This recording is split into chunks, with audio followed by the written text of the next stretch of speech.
Hey guys, how's it going? Emmett here, back with another video. I haven't posted here in a while because I don't know. I suppose I've fallen off the content train a little bit, and I've been more focused on actually generating results and growing my own business. But I want to come back and talk about something that's quite important and is almost central to absolutely everything that I do. As it stands, I look to generate the best results I can on behalf of my clients, and I do this through advertising.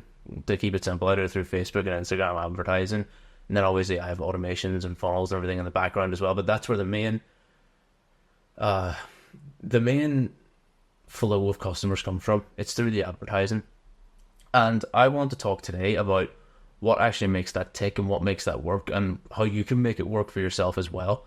People think it's all about having the best idea and being the most creative and being able to gather attention as effectively as possible, but that's just not really the case, or it's certainly not the way that I look at it anyways.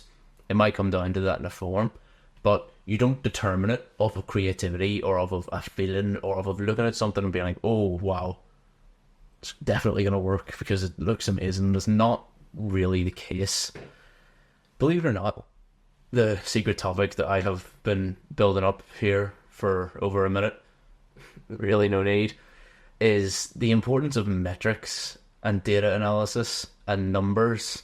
And I know you're probably hearing that and thinking, oh god, that's really boring and I don't want to do it. But I'm going to explain the importance of it and hopefully put this out in a way that you can actually make sense of this and think, you know what, that is actually a brilliant point. And it's central to the thing known as systems theory. And that is the idea that there's going to be inputs, a process, outputs, and then feedback as well, which should feed back into the inputs. So we've got inputs, process, outputs, and then feedback, or in our case, it's going to be metrics.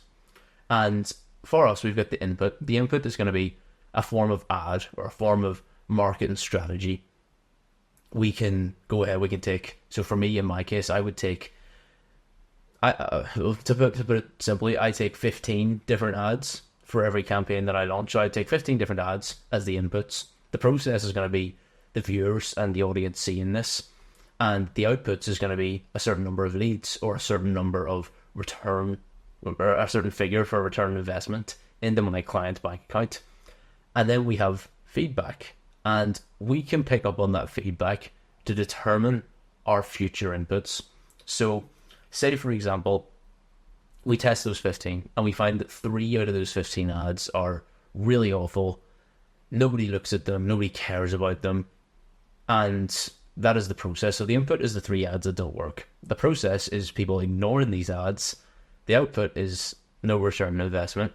And the feedback is that we shouldn't keep using these ads as inputs because, well, just quite frankly, they don't work. But let's say, I don't know, how many have we got left? So we've got 12 different ads left out of the 15. Let's say 12 of these, they do okay. A couple of people look at them, a couple of people submit some interest.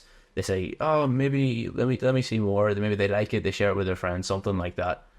That's going to be the process of that system. And the output is going to be maybe a bit of return.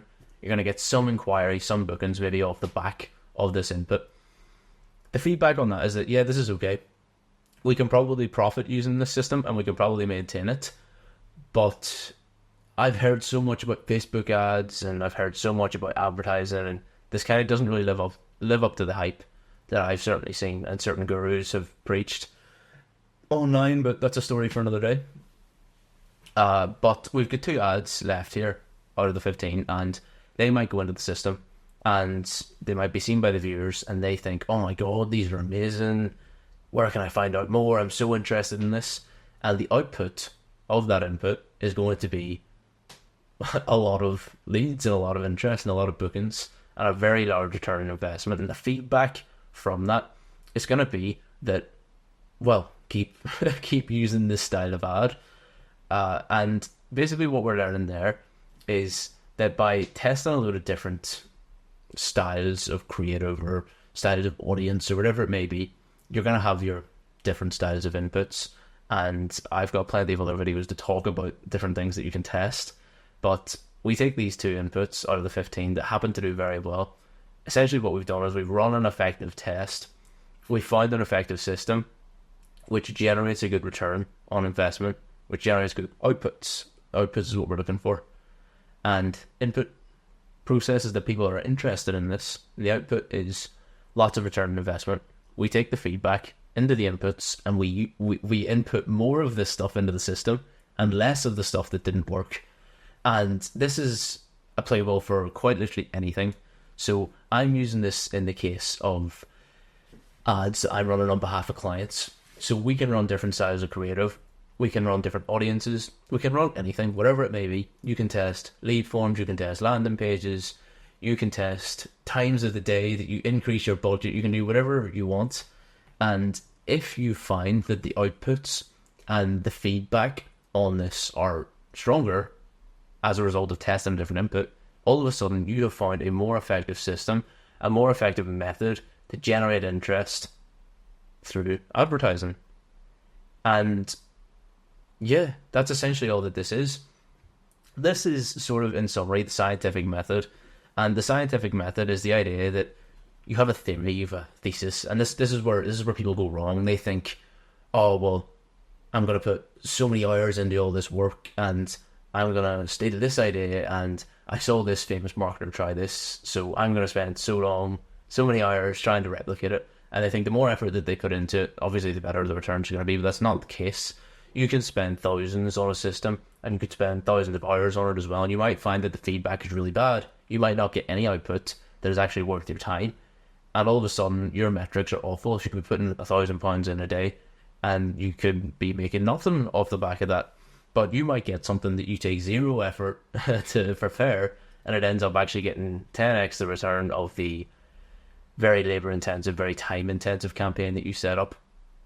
And that is why the scientific method is so important. You have a theory, you have an idea, you test it through a process, and then you make decisions on future plans based on the metrics that you gather from this test. It's nothing to do with feelings or notions that you might have. It's all just about the feedback that you get from putting it through a system. And like I said previously, whatever you do find what works, you take 15 different ads, you find that 10 are okay, 3 are rubbish, and 2 are really good, 2 have better feedback than the rest of those other ads. What you want to do is you want to double that. So you want to take 2 of those that worked really well, and you want to essentially input 4 of those really good ads instead of just 2.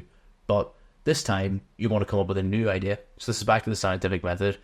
Let's say, for example, you're running this to an email list. You build an audience off of your email list, and you run ads which are image ads, and the rest of the ones were videos and carousels, and they didn't work very well. So let's say we've got image ads which we run to our email list audience.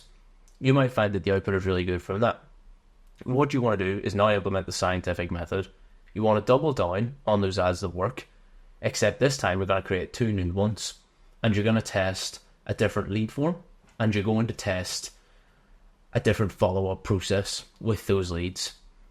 After running this new test, you might find that the new lead form you've implemented actually got you really incredible results, like even more incredible than you initially had with those 2 image ads.